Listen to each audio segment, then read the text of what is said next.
I'm getting so tired. I'm getting so.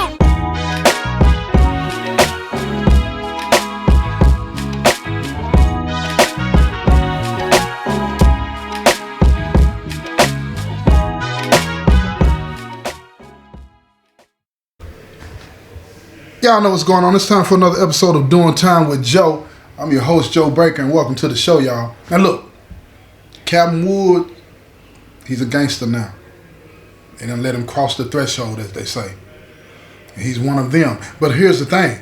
Being one of them and him being the police and coming from the background that he came from doesn't necessarily mean that he benefits in the way that other gangsters do. Let's just be blunt with something. They made him a part of the organization so they can continue to have a hold on him, manipulate him, you know what I'm saying, making him feel like he's part of the crew so that it won't look as though they're just taking advantage of him. He's benefiting, yeah, he would have benefited whether he would have been part of the org or not, but they wanted to make it seem as though it was way more than just using and manipulating. This is a mind game that they're playing with him, right? But see, Captain Wood is a vet. He's been around gangs for a long time and he understands how a lot of this stuff works. He's not green to a lot of the things that happens, right? But he's never been on that side of it. Now that he's on that side of it, he does have access to a lot of things that he otherwise wouldn't have. He knows who's who and what's what. Intimate things about the organization. But here's the thing. Once you become part of an organization, I don't care who you are. Once you become part of the organization, you are bound by the code that if you reveal certain things, then they're going to come at you with all the force that they have. But see, Cap Wood's name not only was circulated within the organization in the state that he was in, it was circulated within the organization everywhere that individuals that belong to this organization associated themselves with. So everybody everywhere knew. Everybody knew that at this particular penitentiary that he was in, they got a brother. And he's a captain. And they took that as like, yeah, we got that. We got that. But see, like I say, Captain Wood was playing for keeps too. See, a lot of times gangsters get it twisted in their minds that because they got ups, you know, we say gangsters do what they want to, suckers do what they can, right? So a lot of times that'll have your mind thinking that you can do whatever you want to do to people and run over them, right? But what you don't understand, what a lot of people don't understand when they're part of the org is that sometimes, man, when you rolling that thing, that bulldozer over somebody, sometimes you rolling uphill and if you're not careful, it'll back down and come back over you. And see, that was what Captain Wood was trying to establish. He wanted to make sure that if anything did go wrong, he was protected. See, Captain Wood had more leverage than they had. It just took him a minute to realize. But once he realized it, he knew what he had to do. It was another brother that was a part of the organization, right? We're going to call him Ricky.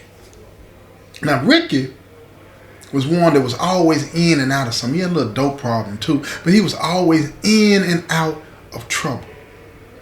And Captain Wood saw Ricky as a weak link. A weak link that he could use to his advantage. Why not? He's being used and manipulated. Now that he's a part of the org, Ricky's going to be more open to accepting what it is that he's got going on, and he's going to end up helping him. So Captain Wood stepped to Ricky and he tell him, look, hey, bro, anytime you need some assistance, you let me know, but you still got to be careful around here. You can't just be doing anything all willy-nilly because people are watching. People are watching. But he knew, because Ricky was always in and out of the hole, that the opportunity was going to present itself that he could isolate him and tell him what he needed him to do. And again, see, Captain Wood had leverage. See, when you're in the penitentiary, right, you can talk that talk and walk that walk all you want to, right? Now, you establish your pipeline. You might be able to get your stuff in. You know what I'm saying? Everything could be working out fine. But actually, the police that are a part of it, They don't even realize it, but they got more leverage than the individuals that's calling the shots to make them do it. They just don't realize it. Because at any time, for any reason, you can give an excuse that this didn't happen this day and this didn't happen that day because such and such is going on. And there's no way for people in the penitentiary to verify that, honestly. There's no way. Right? And plus, he could bring in food. And I'm going to tell you something, that's a hot commodity in here. The way they feed us and the food that we have to buy on commissary is so expensive. Look here, man, somebody bringing in some of that chicken or pork chop or macaroni and cheese, anything like that. Any of that good food, shrimp, oysters on the half shell, anything like that, right? Something that you can't get, we call it that exclusive, right? You bring some of that exclusive in, you can almost get anybody to do anything. It's just like when you're on the town, right? When you calling shots, you can get anybody to do something for a piece of that dough. In the penitentiary, it's food. It's food, y'all. Because we don't get good food. So food is used as a tool of manipulation in here. So Captain Wood, he waited and he waited. Ricky ended up in the hole. So he approached Ricky and he tell him, he said, I got something for you. Ricky looking at it like, oh, he a brother now. He looking out for me while I'm in the hole. He bring him some of that old chicken back here. Got him chicken, a couple of biscuits, some potato wedges, macaroni and cheese. He tell him, look, don't say nothing about this. Captain Wood ain't worried about nobody saying something. He the boss. He the captain. Ain't nobody else around. He put it in the cell. Ricky eating it. Now he's back on the door. He's talking to Ricky. He said, look, me and you, we got to look out for each other. He said a lot of brothers, he said, doing a lot of things around here that they don't need to be doing, putting everybody else on blast, only thinking about themselves. And that appealed to Ricky because Ricky was one of those, like I said, he had a little drug problem. So they didn't really break bread with him. They just spoon-fed him, give him a little bit to get high. That's all he really wanted anyway. Captain Wood played that to his advantage. He said, look, he said, you ain't really making no money. Everybody else is making money. He said, me and you need to do our own thing. I got you. I'm going to look out for you. You look out for me. So Ricky was like, how can I look out for you? Just keep me up on what's going on with bro now. It ain't no betrayal or anything like that. See, Captain Wood was good at manipulation because that's how they teach the police. He said, it ain't no thing, it ain't no such, it ain't like manipulation and using anything like that. He said, I want to make sure that the family, everybody, including you, Ricky, eating. And a lot of the things that they might have going on might put everything in jeopardy. I just need somebody to let me know what's going on when I'm not around. And you my guy. And together, me and you, we can go all the way to the top with this thing. You a born leader, Ricky. Oh, he popping his whip on him. You a born leader. They just need to give you a chance. And with my help, you're going to get a chance. Ricky's sitting there like a little puppy, sucking it all up. Because he's always wanted that opportunity to be in charge, but they never gave it to him because he's not fit to be in charge. He's not fit to be in charge. He can't stay sober long enough. But that don't mean nothing to Ricky. He just thinking that they hate him. He thinks he's functioning just fine when he's hot. In fact, he thinks he's moving better when he's hot. But he's not. Nobody is. But see, Captain Wood is playing it to his fans because it's going to come in handy one day. So every day that Ricky is back there, Captain Wood bringing him something to eat. But he tells him, this is between me and you, Ricky. You can't say nothing about this to nobody. And Ricky's like, man, on everything, man, it's on lock. Now again, Captain Wood was trusting that he meant what he said, but even if he didn't, he was going to have a way out. Never go in without having a way out. I always remember that in the game, y'all. For real. For real. That's in life. That's in life. And Captain Wood had a way out. I'll tell you about that later on in another episode. But right now, he's trying to establish how he's going to make sure that he's going to always be protected because he's got to have all the information. Now, here's the thing. The move been working out just fine. Just fine. But we're getting up on that time where it's time for her to have a baby. It's time for her to have a baby. So she's not going to be able to continue to avoid being on this x-ray machine for much longer. Just not going to be able to do it. So, got to have a backup plan. Got to have a backup plan. So, bruh them The other gangsters, they've been recruiting other officers because they got money now. And when you got money, you can spread it around and you can get things that you need. But they wanted to make sure that it was safe. So they get with Cap Wood and they said, look here, Cap. I need you to vet these people and make sure they straight. And, every time they came to Cap about something like that, he would get nervous because he's like, have you told anybody about me? And it was on lock. And the answer was always no. The only other individual that knew about Cap doing business with everybody was the guy that they put on the x-ray machine. He's the only one. That's something that they couldn't leak out. But what they wanted to know is, do you think these individuals that they're trying to get at, do you think these individuals will talk? And Cap told him he wasn't sure. You never know about situations like that. But if it ever came down to it, he would have advance notice. So what they did was this. Get us the information that we need. And then what they would do, they would take that information and they would send it to the brothers on the town. And they'd have the brothers on the town go by and check these folks out. Find out where they live, who they with, and the things that they got going on. All of that was leverage. And they did that. Again, this is why I suggest to you to stay out the game. The game is raw and dirty, and it's not for anybody. You know how some people say some people ain't cut out for it? Ain't nobody cut out for this. You learn to be an animal.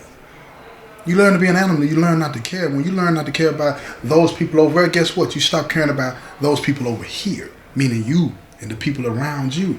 You just don't see it. You become a very selfish, manipulative, deceitful person. And that ain't what you want to do, because you'll end up doing something that's going to cost you the rest of your life in the penitentiary. Trust me. I know. So don't do it. But anyway. So they get all the information that they needed. Now they got all these other officers, most of them females. Most of them females that are going to be making the move. But see, here's the thing. Now that old girl is about to have a baby, Cap is about to get moved back to second shift. And she's going to be on maternity leave, right? With the baby. So now he's going to need another secretary. And when he gets another secretary, they're going to turn her all the way out. So he handpicks a female that the brothers already done told him they want to try. So when they pull her, they give her a rundown. They hit her with a little money, buy, a few meals, get her hair done, nails done, all that old kind of stuff, pay for a little gas here and there, whatnot. And then they tell her they need some help. She's eager to help them, but she don't know what it is that they want. And they tell her, look, pick up the pack and bring it to us. She immediately tells them, I can't do that. They x-ray, we got to sit on the x-ray machine when we come back in. So she's spooked about that. She don't understand what it is that they don't understand about when she telling them it's an x-ray machine. The x-ray machine can see everything. So now, they tell Cap, now you got to follow up and let her know that everything will be straight. He's not comfortable crossing that line yet, at all. So what he does, he tell the dude that they got on the x-ray machine, let him do it. So he goes to her and he tells her, he said, look, I heard you trying to get some money. Now she's looking at him all suspicious because she's trying to figure out how does he know what's going on with her. You feel me? But she ain't really putting it all together yet, but she knows he has to be talking to the same people that she's talking to, right? And he tells her, he said, look, this is what you do. When you bring it to work, leave it hidden in the car. And then when you go back out and you come back in, make sure you come back in for second shift. Because see, ain't nobody here at second shift, and I just turn it off. Turn the machine off. And then I'll pat you down. All the time you have technical difficulty with the machines and stuff in here. It's a good cover, just as long as you pat them down. So she went out, came back in to see if he was real about what he said. She didn't have none this time. She didn't have none. She just wanted to see. And he patted her down, rubbing her around, all this and that and the third, right? You know, because there wasn't no female officer to shake her down. But he didn't touch her like that. You know what I'm saying? So then she felt like, okay, he might be telling the truth. But she wasn't sure. So later that night when she was leaving, she asked him, because they were both getting off at the same time, she asked him because she talked to him when they got in the parking lot. So when they got in the parking lot, she just asked, she said, are you doing the same thing that I'm doing? And he looked at her, he said, what are you doing? Because he had to be sure. So he told her, he said, look, let's talk about this later. Because you always got to be on guard when you're dealing with stuff like this, especially when you're dealing with the police, even if you are police. So later on, they both end up at the restaurant. And he tells her, he said, look, they were sitting in a booth. The lights was dim. And he tells her, he said, look, I don't mean no disrespect, but unbutton your blouse at the top. I need to see something. And she looked at him, she said, I don't have on no wire. So she unbuttoned it and she let him see. And she told him to raise up his shirt so she could see. He raised up his shirt, both of them were clean. So she came all the way with it. And she told him she had been talking to the gangsters, and the gangsters are trying to get her to bring something in. And she wanted to do it because she needed the bread, but she needed to be sure that she was going to be safe when she came in. And he told her, he said, look, I get down with them too. You going to be straight. Just do what they tell you to do and you're going to get some money. Plus, we got somebody that's watching our backs the whole time. And she said, who is that? He said, I can't tell you that. You ain't done enough yet. But we got somebody that's watching our backs the whole time. We good. So she commits to bringing it in. So now, old girl had a baby. She done had the baby. There we go. She's out. She's out on maternity leave. That's that on that. Now the old girl that's over the whole female gangster side of the thing, she tells her, said, look, just lean back, spend some time with your baby, and we're going to take care of this thing. We're still going to have that money coming your way because you put in work. So she putting in, you know what I'm saying, her time with the baby and relaxing and all this and that, and she starts to develop this bond, and she wants the captain to come through to see his child, but Cap really don't want nothing to do with that.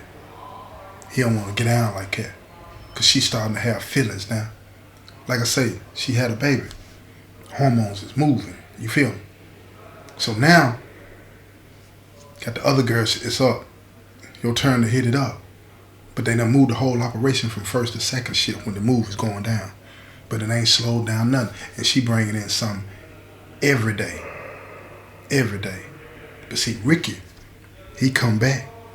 He let the captain know. He said, look, there's some things going on. A lot more people getting involved.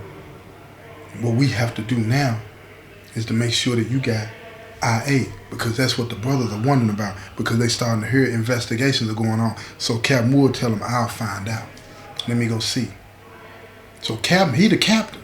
He can ask questions and all this and that. So he started asking questions about the drug problem that they got on the compound. Like he's all concerned, and what are their plans to try to stop it? So Internal Affairs tell him, we're investigating a few people.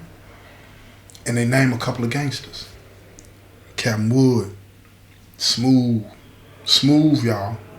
He tells him, he said, look, you're looking in the wrong direction. It's not them. We need to take out the people that's running it, not the people that's moving it.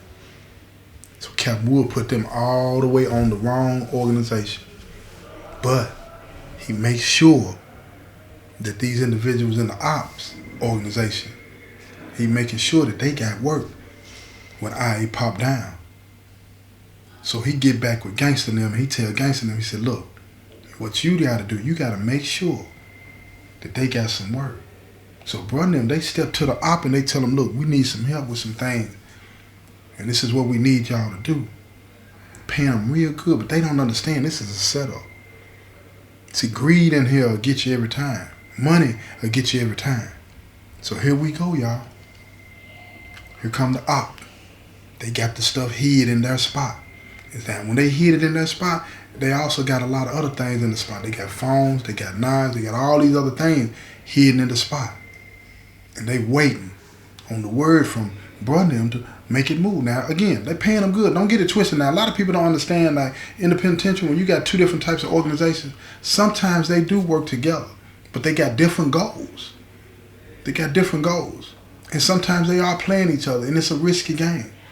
And this time it cost the op, because the captain then went back and told Internal Affairs that he heard that they had that work and they needed to go get them.